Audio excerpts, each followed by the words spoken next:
एक आलिम दीन ने मुझे पकड़ कर के ये पूछा, कहा कि हम आपकी तकरीरें सुनते हैं, आपके मुल्क में तो नहीं रहते, लेकिन हम ये सोचते हैं कि हालात आपके यहाँ बड़े ख़राब हैं। सोशल मीडिया और दूसरे न्यूज़ से हम सुनते आ रहे हैं, इतने ख़राब होते चले गए कि हुकूमतें जालिम आपके यहाँ बैठी हैं, रोज़ नित नए इस्लाम के ख़िलाफ़ हरबे अपनाए जाते हैं। ऐसे में आप आज़ाद तरीके से बोल कैसे रहे?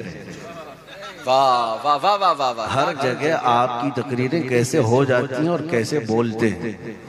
मेरे अजीजों, ये मेरी तारीफ के लिए नहीं कहता, उन्होंने मेरा हाथ पकड़ करके ये सवाल किया और कहा, हम आज़ाद जगह पर जहाँ इस्लाम के मुतालिक हम खुल के बोल सकते हैं, वहाँ इतनी बोलने की हमारे पास ताकत नहीं, और कुफारों मुशरिकीन के नरगे में आप कैसे बोल रहे हैं? तब मैं बगदाद में था, उनसे यही अर्ज किया, मौलाना साहब आपको मालूम होना चाहिए, क्या दबे जिस पे हिमायत का हो पंजा से जिंदाबाद। बल्कि यूं कहता हूं मैं, क्यों दबे जिस पे हिमायत का हो पंजा तेरा, शेर को खतरे में लाता नहीं कुत्ता तेरा। बहुत अच्छा। जिस पर रसूल पाक सल्लल्लाहु अलैहि वसल्लम की हिमायत हो, गौसे पाक का फैज़ हो, उसे डरने की ज़रूरत नहीं। आला हज़रत फरमाते हैं, खौफ न रख रज़ा ज़रा, तू तो है अब्दे मुस्तफ़ा, तेरे लिए अमान है, तेरे लिए अमान है। मैं उसको नौजवान ही नहीं समझता जो बुज़दिल हो, वो नौजवान है ही नहीं, बल्कि हो सकता है वो औरतों की सोहबत में पला हो। नौजवान किसे कहते हैं? तारीख़ में नौजवान का जो लफ्ज़ है वो अरबी में उसको फ़ता कहते हैं, फ़ता कहते हैं। और फ़ारसी और अरबी की मिक्सिंग के साथ शायर ने बहुत खूब कहा, असल नौजवान कौन है? शाह मर्दां शेर यज़दां क़ुव्वते परवरदिगार, ला फ़ता इल्ला अली ला सैफ़ इल्ला ज़ुल्फ़िकार। ला फ़ता इल्ला अली का मतलब है कोई जवान नहीं सिवाय हैदर कर्रार के, और जो उनके नक्शे कदम पर हो वो जवान कहलाने के हक रखता है, नौजवान कहलाने का हक रखता है। बहुत सारे नौजवान ये समझते हैं मुक्के दिखाने का नाम जवानी है, बॉडी बनाने का नाम जवानी है, गुटके खाकर लोगों पर थूकने का नाम जवानी है, अपने पैसों से लोगों पर रौब डालने का नाम जवानी है। ये सब जवानी नहीं, ये सब अय्याशियां हैं। असल जवानी आपको मैं बताऊं, सैयदना खालिद बिन वलीद रदी अल्लाह ताला 125 जंगें लड़ी हैं 9 साल में। कितनी? 125 जंगें, और किसी जंग में शिकस्त नहीं खाई। और खालिद बिन वलीद रसूलुल्लाह के वो सहाबी जंग में जब खड़े होते थे मैदान में, एक हाथ में तलवार और एक हाथ में ढाल लेते थे। तलवार का वजन 35 किलो और ढाल का वजन 40 किलो। मुझे बताओ ए नौजवान, तुमने हॉकी और बल्ला उठाया होगा, 35 किलो की तलवार उठाते, 40 किलो की ढाल उठाते, और फिर जंगे मौता में सिर्फ खालिद बिन वलीद फरमाते हैं 9 तलवारें मेरे हाथ से टूटी हैं। ये दिफा के लिए, डिफेंस के लिए जिंदगी भर लड़ते रहे, नबी पाक सल्लल्लाहु अलैहि वसल्लम की इज्जत की हिफाजत के लिए लड़ते रहे। उनको हक बनता है कि वो जवान कहलाएं। अपनी जिंदगियों में कभी देखा कि हमने हुजूर पाक की इज्जत के दिफा में कुछ किया है आज तक? नबी पाक सल्लल्लाहु अलैहि वसल्लम की शान पर ओछे हमले होते हैं। हम आगे बढ़ कर के कभी हुजूर की इज्जत का दिफा किए, डिफेंस किया? अगर कुछ नहीं भी कर सकते तो अपने आप को बदल तो जरूर सकते थे। दुनिया नबी पाक सल्लल्लाहु अलैहि वसल्लम के अखलाक को मारने की और ख़त्म करने की कोशिशें कर रही हैं। हमारे नौजवान उठ करके ये क्यों नहीं अहद कर लेते कि आज के बाद जिएंगे तो अखलाक मुस्तफ़ा पे जिएंगे? तुम्हारे अंदर ये चीज तो हो ही सकती थी। कमेटियां बहुत बनाते हो, उर्स कमेटी, चादर कमेटी, गागर कमेटी, संदल कमेटी, नियाज कमेटी, क्या कभी अखलाक रसूल कमेटी भी बनाया? नबी पाक सल्लल्लाहु ताला अलैहि वसल्लम के अखलाक करीमाना, उनकी सुन्नतों को जिंदा करेंगे हर शहर में, हर गली में। और आज इन जालिम कुफार और मुशरिकीन को जवाब देने का सबसे बेहतरीन काम तुम कर सकते हो नौजवानों, तुम कर सकते हो। हम स्टेजों से बोल रहे हैं, हमारे पास मिंबर है, हम बोल रहे हैं, तुम्हारे पास स्टेज नहीं, मिंबर नहीं, तुम कैसे जवाब दो? तुम कैसे जवाब दो? तुम्हारे जवाब देने का तरीका यह है कि ये खबीस जालिम नबी पाक सल्लल्लाहु अलैहि वसल्लम के नाम से चिढ़ते हैं, अखलाक से चिढ़ते हैं। तुम हर गली कूचे में इसी तरह बन सवर करके निकलो कि तुम्हारी दाढ़ी भी नजर आए, तुम्हारी टोपी भी नजर आए। अगर कोई चिढ़ता है तो चिढ़े, जलता है तो जले और इसी में वो मरे, लेकिन तुम इस बात पर फख्र क्यों नहीं करते? तुम्हें शर्म आती है दाढ़ी रखने में? हुजूर की सुन्नत है, नबी पाक सल्लल्लाहु अलैहि वसल्लम के अखलाक। शर्म आती है कि दाढ़ी कैसे रखूं, लोग क्या बोलेंगे, लोग क्या बोलेंगे? अरे उनको हमने देखा है, चोटी रखने में शर्म नहीं आती, तुम्हें दाढ़ी रखने में क्यों शर्म आती? लोग बालियां भी पहन लिए, चूड़ियां भी पहन लिए, नथनियां भी पहन लिए नौजवान, और दाढ़ी रखने में शर्म आ गई। अगर नबी पाक सल्लल्लाहु अलैहि वसल्लम का चेहरा कायनात का सबसे हसीन चेहरा है तो उस चेहरे की पैरवी करना चाहिए या अरे गैरे की पैरवी करनी चाहिए? जब आपको पता है मेरे नबी पाक सल्लल्लाहु अलैहि वसल्लम का चेहरा सबसे हसीन है तो उसी चेहरे के पीछे चलना चाहिए। और हमने बुजुर्गों से सुना है, कब्र में जिस वक्त तुम जाओगे फरिश्ते आएंगे, उठाएंगे और हुजूर भी तशरीफ लाएंगे और तुम्हें फरिश्ते पूछेंगे इनके बारे में क्या कहता था। तुम हुजूर की तरफ देख करके कहने जा रहे होगे कि ये मेरे रसूल हैं। नबी पाक सल्लल्लाहु अलैहि वसल्लम अपना चेहरा फेर लेंगे। बुजुर्गों ने फरमाया, हुजूर पाक सल्लल्लाहु अलैहि वसल्लम फरमाएंगे, खबरदार मेरी तरफ मत देखना, इसलिए कि दुनिया में तुझे मेरा चेहरा पसंद नहीं था, दुनिया में मेरे चेहरे की तरह तू बनाना पसंद नहीं रखता था। आज उसको पुकार जिसका चेहरा तुझे अच्छा लगता था। मुझे बताओ नौजवानों, कब्र में अगर मुस्तफ़ा करीम सल्लल्लाहु अलैहि वसल्लम हमसे मुंह फेर लें तो किसको दुहाई के लिए पुकारोगे? किसकी फरियाद, कौन मदद के लिए आएगा? इसीलिए आला हज़रत ने फरमाया, आज ले उनकी पनाह, आज मदद मांग उनसे, कल न मानेंगे क़यामत में अगर मान गया। जिंदगियां बहुत बीत गई हैं जवानों, अनकरीब मौत की दस्तक आने वाली है। अनकरीब हमारे घरों पर मलकुल मौत का नुज़ूल होगा और तुम्हें पता भी नहीं होगा कि कभी तौबा की मोहलत मिलेगी भी कि नहीं मिलेगी। अपने रसूल को राजी करके जाएंगे या नहीं जाएंगे? मुझे एक बात याद आती है, मैं एक जलसे में हाजिर था, क़यामगाह पर बैठा था, एक नौजवान मिलने के लिए आया। सारे मिलने आते हैं, वो बन संवर करके आया था, अच्छी खुशबू लगाया था, सुरमा था, नए कपड़े थे। मुसाफा किया, मैंने पूछा कि बेटा क्या हमेशा इसी कपड़े पहन के रहते हो? तो उसने कहा नहीं हजरत, आज आपसे मिलने के लिए मैं ये सब पहन करके आया, नहा धोकर, सुरमा लगाकर, अत्तर लगाकर आया आपसे मिलने के लिए। उस दिन मुझे एहसास हुआ, मैंने कहा मैं तो एक निकम्मा आदमी हूँ, तुम्हारे दिल में मोहब्बत है इसलिए मुझसे मिलने के लिए तुम अच्छा लिबास पहने, सुरमा भी लगा लिया, अत्तर भी लगा लिया। क्या कभी इस बात का भी एहसास होता है कि कब्र में मुस्तफ़ा से मिलने के लिए जाना है, कुछ तैयारी हुई अब तक? क्योंकि उसका वक्त नहीं दिया जाएगा। अगर अचानक मौत आई तो इसी हाल में तुम्हारा जनाजा ले जाया जाएगा और नबी पाक सल्लल्लाहु ताला अलैहि वसल्लम से तुम्हारी मुलाकात होगी। तो कभी सोचा कि मेरे पास तैयारी क्या है? अगर अचानक हुजूर से मुलाकात हुई, चेहरा दिखा सकूंगा कि नहीं?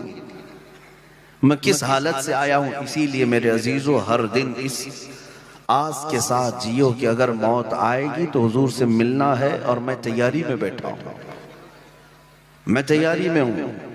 आपको पता है अल्लाह वाले यही सोचा करते थे। आज हजरत मुहद्दिस सूरती रहमतुल्लाह ताला अलैह का यौम विसाल भी है। मुहद्दिस सूरती वसी अहमद मुहद्दिस सूरती रहमतुल्लाह अलैह, इनके मुतालिक पढ़ा, जिंदगी भर इल्म हदीस का दर्स देते रहे। उनकी ख्वाहिश यही थी कि जब दुनिया से जाने का वक्त आए तो मैं इल्म हदीस में रहूं, हदीस पढ़ाता रहूं या हदीस सुनता रहूं, इस हाल में मैं हुजूर से मुलाकात करूं। पीलीभीत शरीफ में मज़ार है। तारीख निगारों ने लिखा जब आपकी मौत आई, जब आपकी वफात हुई तो लोगों ने देखा हुजरे में हज़रत वसी अहमद सूरती मुहद्दिस सूरती रहमतुल्लाह ताला अलैह लेटे हुए थे और उनके सीने पर मिशकात शरीफ रखी हुई थी। मुताला करते रहे, पढ़ते रहे, इसी हालत में किताब सीने पर रह गई, इंतकाल हो गया। वो कितनी अच्छी मौत है कि रसूल पाक से मुलाकात भी इस हाल में किया कि हदीस ही पढ़ रहे थे। कभी आप सोचते हैं कि हमारी मौत आएगी तो इस हाल में तो ना आए कि हुजूर से मिलने जैसी हालत ही ना रहो। मुझे एक बात याद आती है, नौजवान, शब बरात शाबान की 15वीं को हम मस्जिद में थे, नमाज पढ़ा रहे थे, रात का वक्त था, इबादत कर रहे थे, सारी मस्जिद भरी हुई थी। उस रात को अक्सर नौजवान बाइक राइडिंग करते हैं, उछल कूद करते हैं, पटाखे उड़ाते हैं। उनको ऐसा लगता है कि ये रात ऐश करने की रात है, जबकि वो तो बख्शिश मांगने की रात है।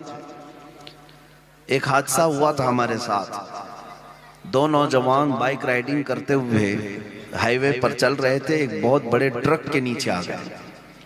17-18 साल की उम्र थी। बाइक से ऐसा टकराया कि भेजा बाहर आ गया। जगह पर ही उनकी मौत हो गई। शब बरात यानी 15वीं शाबान। सोचते होंगे अच्छे वक्त में गई है, जान अच्छे वक्त में गई है, लेकिन मुझे अफसोस इस बात का होता है कि वो जो नौजवान बाइक राइडिंग करते हुए, उछल कूद करते हुए तो मरे, लेकिन जानते हैं, मैं ये जब भी वाकया याद करता हूँ तो रोंगटे खड़े होते हैं। वो दोनों नौजवान बच्चों की लाशें जब घर पर लाई गई थी तो दोनों के मुंह से शराब की बदबू आ रही थी। बड़ी रात है, पूरी दुनिया इबादत कर रही है, अल्लाह से बख्शिश मांग रही है, और कुछ वो हैं जो दुनिया की अय्याशी में उड़ते उड़ते चले गए इस हाल में कि नशा के आलम में दुनिया से गए। और ये भी फरमाया गया जो जिस हालत में मरा क़यामत के दिन उसे उसी हालत में उठाया जाएगा। उसी नशे के आलम में वो उस दिन भी उठेंगे और कब्र में क्या मेरे मुस्तफ़ा को मुंह दिखाएंगे। इसीलिए मेरे अजीजों, गुनाहों की जिंदगी अच्छी नहीं, बुल हवस सुन सेमो जर की बंदगी अच्छी नहीं। मुर्शिद गिरामी हुजूर ताजुश शरिया फरमाते हैं, बुल हवस सुन सीमो जर की बंदगी अच्छी नहीं, उनके दर की भीख अच्छी, सरवरी अच्छी नहीं। आओ मुस्तफ़ा करीम सल्लल्लाहु तआला अलैहि वसल्लम के दरबार में वफादारी करो। जिन नौजवानों ने अपनी जवानी मेरे मुस्तफ़ा के कदमों में लगा दी, वो आज तक मिटाए नहीं गए, हर एक के दिल पर आज तक वो राज करते हैं। आपने हज़रत सुल्तान सैयद सालार मसूद गाजी रहमतुल्लाह अलैह का नाम सुना? बहराइच शरीफ के सैयद सालार मसूद गाजी, उनका मकाम हिंदुस्तान में सुल्तानुल औलिया का है। आला हजरत लिखते हैं कि अगर कोई बहराइच शरीफ सैयद सालार मसूद गाजी रहमतुल्लाह अलैह के मज़ार की जियारत के लिए जाए तो कम से कम 1 घंटा वहाँ खड़ा रहे। क्यों? फरमाते हैं कि हर 50 मिनट पर वहाँ हजरत खिदर अलैहिस्सलाम हाजिर होते हैं। किसके यहाँ? हजरत सालार मसूद गाजी। मैं ये क्यों बता रहा हूँ, तवज्जो से सुनो। सरकार गरीब नवाज रदी अल्लाह ताला अन्हु से भी पहले के हैं और शहीद हैं। इतना बड़ा मकाम है कि उनको हिंदुस्तान में सुल्तानुल औलिया का लक़ब दिया गया, औलिया का बादशाह हिंदुस्तान में। लेकिन आपको ये सुन करके हैरत होनी चाहिए कि सालार मसूद गाजी का इंतकाल 19 साल की उम्र में हुआ। सिर्फ 19 साल की उम्र में इतना बड़ा मकाम पा गए। इसीलिए मैं कहता हूँ, जवान हो तो ऐसा जवान हो जिसमें 19 साल की उम्र में जिसने पूरे औलिया पर भी फौकियत हासिल कर ली। क्यों? जिसने अपने जान की बाजी मेरे मुस्तफ़ा के लिए लगा दी, मौला ताला उस निस्बत के सदक़े उसे आसमान तक पहुंचाता है। ये असल जवान है। हज़रत मुजद्दिद अल-फैसानी अहमद फारूकी सरहिंदी जवान थे, 26 साल के या 28 साल के, जब अकबर बादशाह एक नया दीन लाया हिंदुस्तान में, कहा कि एक नया दीन चलेगा, दीन इलाही नाम से, और उसके मुकाबिल में कौन खड़ा हुआ? यही 26-27 साल के जवान मुजद्दिद अल्फसानी। उन्होंने ये नहीं देखा कि बादशाह के खिलाफ खड़े होने से हमारा क्या होगा, नहीं, यही तो जवानी है। खड़े हुए और उसका रद्द करने लगे और कहा, इस रोए जमीन पर अगर दीन बाकी रहेगा तो मेरे मुस्तफा का, और दीन इस्लाम वही रहेगा जो मेरे मुस्तफ़ा की तरफ से आया, बाकी किसी और का दीन कबूल नहीं किया जाएगा।